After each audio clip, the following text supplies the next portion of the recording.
teman-teman semua, ketemu lagi sama aku Ataya dari SMK Negeri 4 Bogor.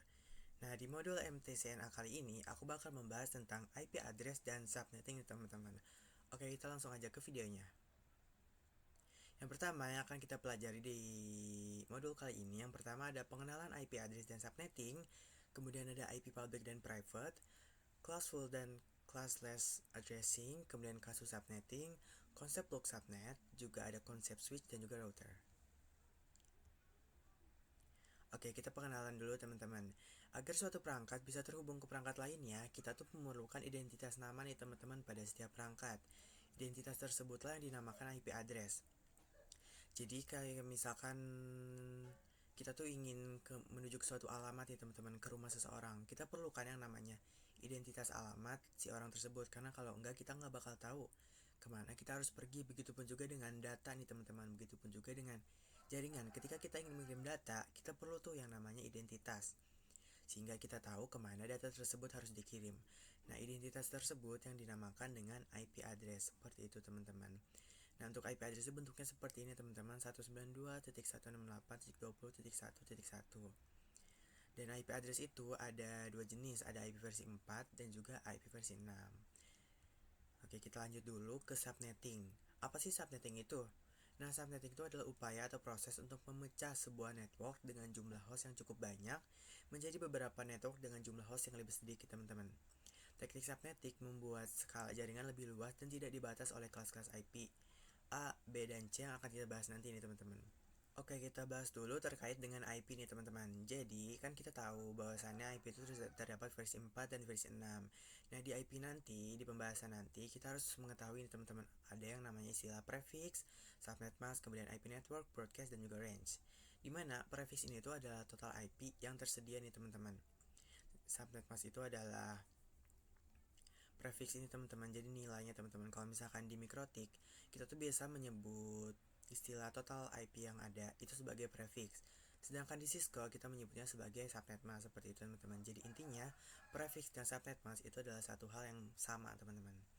Untuk IP dan untuk kali ini kita hanya akan membahas IP versi 4, di mana terdiri dari 4 oktet seperti ini teman-teman, x titik x titik x titik x, di mana x ini tuh adalah sebuah angka dari 0 sampai 255, dan total dari bit yang ada itu ada 32 bit teman-teman. Jadi tiap X ini tuh mengandung 8 bit.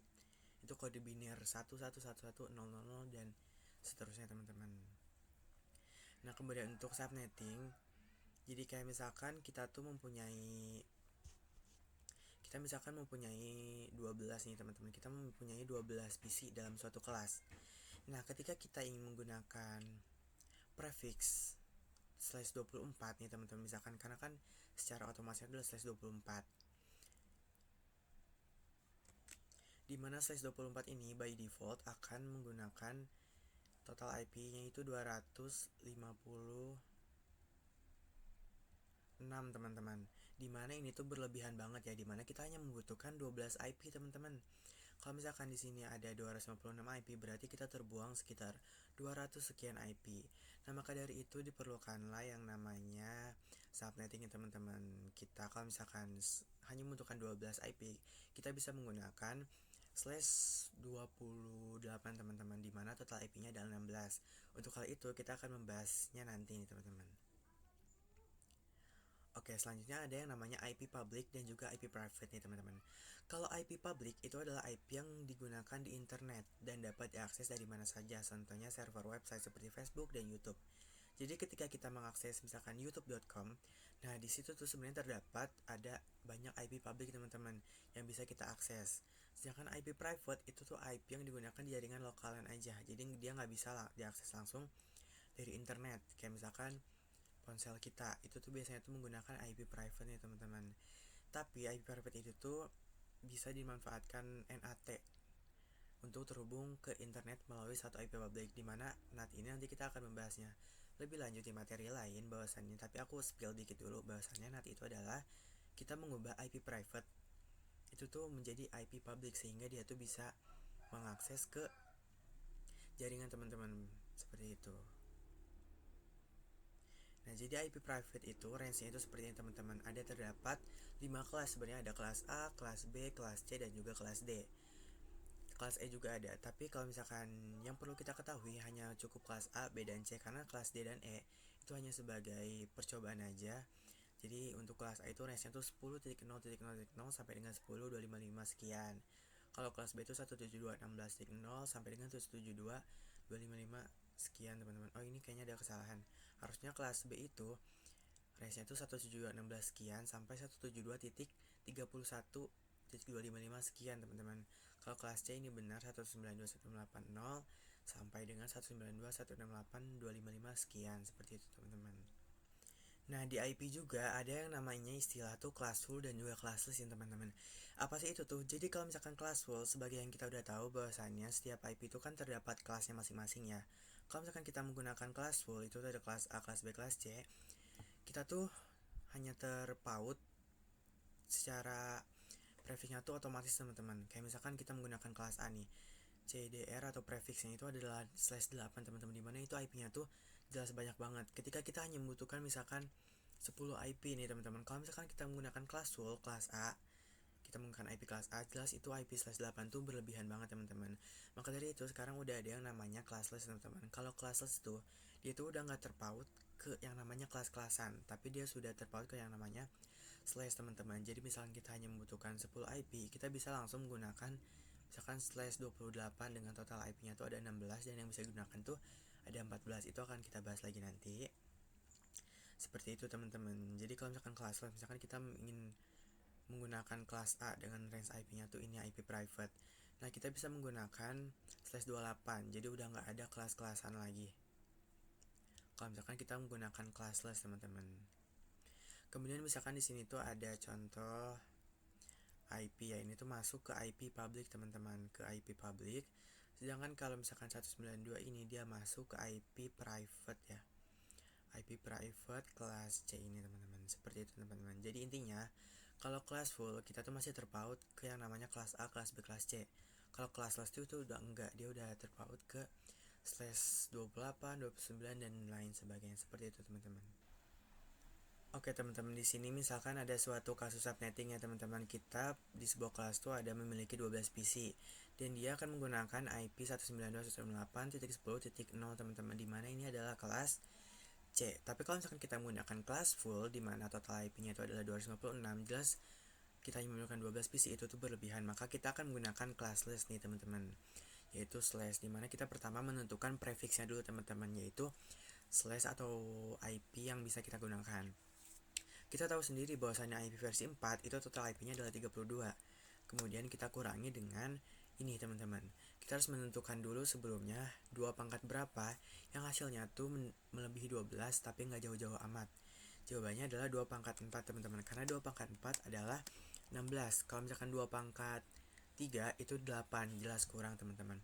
16 sehingga kita bisa menggunakan prefix 32 dikurangi 4 dikurangi pangkatnya adalah /28, teman-teman. Berarti prefix yang bisa kita gunakan untuk 12 PC ini adalah /28, dimana total IP-nya itu adalah 16, teman-teman.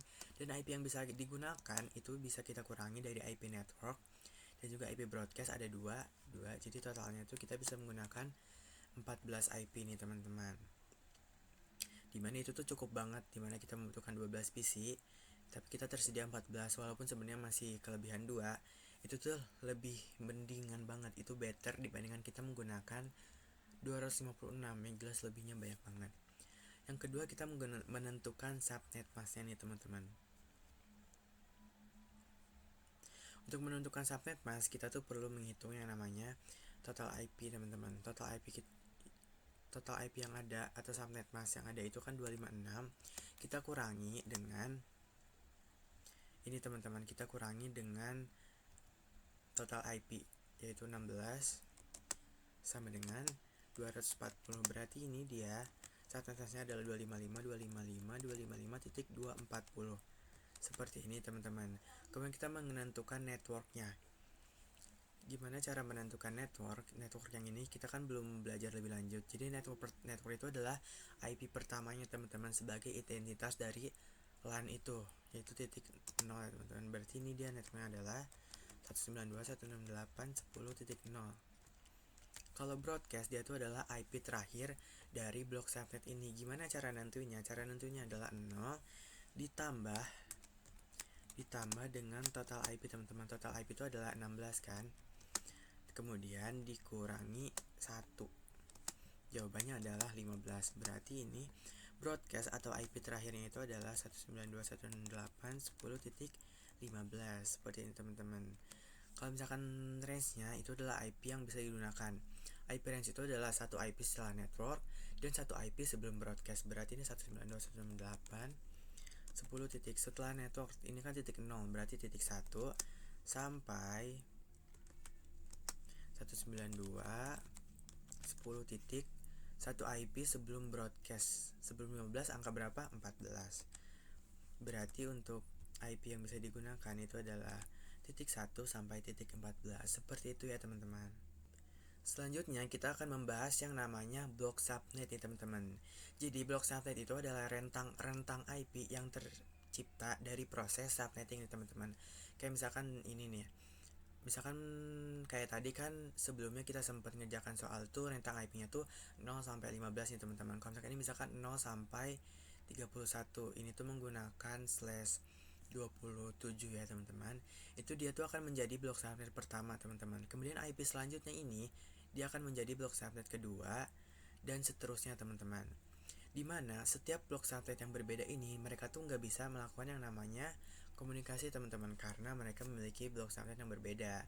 Mereka tuh kayak terhalang oleh sebuah tembok gitu lah teman-teman. Tapi itu bisa kita akali nanti, bisa menggunakan VLAN dan lain sebagainya yang akan kita bahas selanjutnya. Jadi kayak misalkan ini nih 10.10.10.1, berarti dia tuh termasuk ke blok subnet pertama. Sedangkan 10.10.10.33 dia termasuk ke blok subnet kedua. Sehingga mereka ini nggak bisa melakukan yang namanya komunikasi. Sedangkan kalau 10.10.10 mau berkomunikasi dengan 10.10.2, di mana 2 tuh masih masuk ke range blok subnet pertama, mereka tuh bisa melakukan komunikasi. Begitupun juga dengan 10.10.33 ini, dia bisa berkomunikasi dengan 10.10.10.34 seperti itu teman-teman. Itu adalah konsep dari blok subnet. Oke, kita langsung lanjut. Selanjutnya ini ada yang namanya switch dan router teman-teman. Jadi switch itu adalah kita mengkoneksikan perangkat yang satu network, sedangkan router mengkoneksikan perangkat yang berbeda network. Jadi switch dan router ini adalah perantara teman-teman, supaya setiap PC atau host itu bisa saling berkomunikasi. Nih kita misalkan di sini, kalau misalkan switch itu mengkondisikan perangkat yang satu network. Misalkan ini tuh PC A, B, dan C ini, mereka tuh di dalam network yang sama. Mereka tuh akan bisa saling berkomunikasi melalui perantara switch ke sini, kemudian ke sini, atau ke sini. Atau misalkan ini juga PC D, E, F, mereka tuh kan networknya sama. PC D mau ke E bisa, mau ke F bisa, gini melalui perantara switch.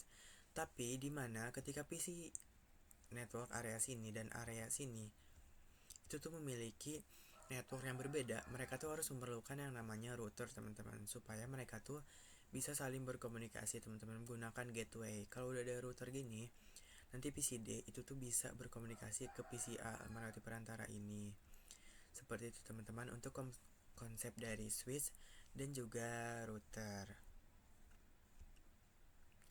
Oke teman-teman, mungkin itu aja untuk pembahasan modul kali ini tentang IP address dan subnetting. Aku harap kalian bisa mengerti penjelasan dari aku ya. Kalau kalian ada kritik dan saran, boleh kalian tulis di kolom komentar di bawah. Dadah teman-teman.